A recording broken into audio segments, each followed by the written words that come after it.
We are drifting closer now, not into it, only near, and already the space ahead of us begins to look strange.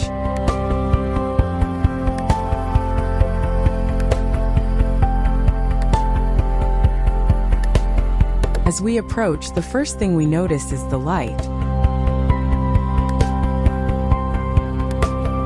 A black hole itself gives off no light, but it bends the light of everything behind it.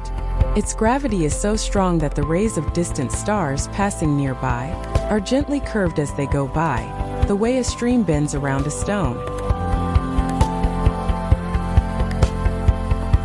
And so, around the darkness, the sky appears to warp. The stars behind the black hole are not hidden, but smeared and curved into a soft, bright ring, wrapped around the dark center. Some of their light loops halfway around before continuing on.